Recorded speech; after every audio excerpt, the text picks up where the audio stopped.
Let me also greet our MMC, Ms. Mfikwe. She has been very instrumental in helping us to position ourselves, to rethink strategy, to rethink direction and what we should be doing. I also want to greet the for his leadership and support together with the group executives at the city. It has been an honor to serve under your leadership as well. Chairpersons of the boards, chief executive officers of all the other entities, ladies and gentlemen, thank you very much for giving us this opportunity to present before you this afternoon. Maybe just to share the contents of our presentation very quickly this afternoon. We're going to cover the company's mandate and the scope of operations. We're also going to cover the company's business drivers and strategic intent, the financial performance, our operating performance highlights, SMME development and the DSDM program, which has been really the passionate part of this current board. We have been, we have been very excited about some of the work that our management team has done in this regard. We also want to touch briefly on the major challenges that we face, and then maybe talk a little bit on the company capital investments that we're going to be making going forth, particularly in the context of what the Mayor has just said, that water is a scarce resource in South Africa, and the investments that are necessary in the water chain from the bulk side, from the Rand water side to our side, we obviously have to think carefully about how we're managing the water resource in the country. Maybe very, very quickly, let's talk about the number of people that we are servicing with Johannesburg Water. We are servicing about 4.4 million people within Johannesburg Water at the moment, and we have a pipeline or an asset replacement value of around 48 billion, and our revenue is growing each year, which you will see later on, sitting at the moment at about 5.8 billion.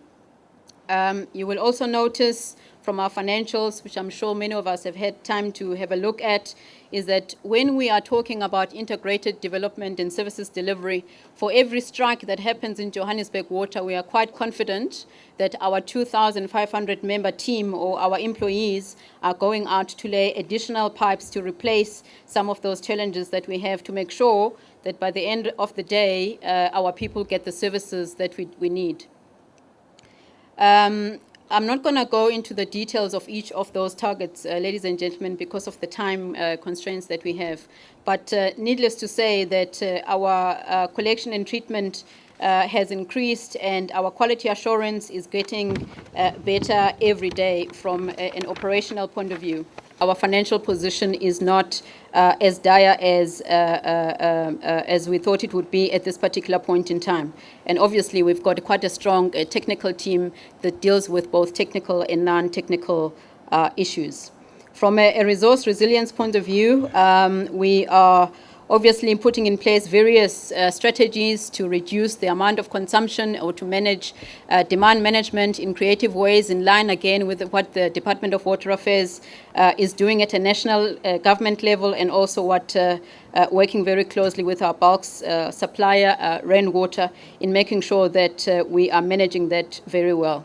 And then obviously we are bound to make sure that we are responsive to the customer base, and that when our customers are complaining about the level of service that we are providing, we provide the best possible service. Maybe to move quickly on to our next slide. It's a very busy slide, but I'm going to just touch on three things very quickly that can help us to move forward. The first one is that our thinking as a board is that it's not sufficient for us to simply spend CAPEX. We have to spend CAPEX in a way that creates jobs, in a way that it enhances our infrastructure, in a way that it brings in the people on the ground. So a lot of our CAPEX, you might see that we have implemented it very slowly, even though it has increased in terms of spend, but we have done so with a very clear mind of saying wherever we can and wherever there are opportunities for us to segment areas where we can use local people to do the work, obviously we need to balance that with efficiency. So our CAPEX is up Our surplus also is up, as you will see from the screen. Our revenue has also gone up. Unqualified audit opinion. Now, a lot of people have spoken before us being proud of this particular finding. In any entity, this shouldn't even be a debate. So the fact that we are having a conversation about it and that we are focusing in this area means that we really need to pull our socks up as an entity. We've also been sensitive in our particular environment about the level of debt that our consumers have, and also been sensitive about the very steep tariff hike that we're receiving on the bulk side. And we've decided that in the interest of our consumers, particularly in this coming year, we should be reducing our tariff in line with what we used to drive in government, to say that our increases should not be a double-digit increase. If we are really thinking about our communities, we need to be managing our entities much more efficiently and our assets much more efficiently. So we are trying to move back and reduce our tariffs to a single digit. You will notice that previously we have had double digits. Obviously, that is caused by our bulk supplier, but we've been trying to tighten that as much as we can.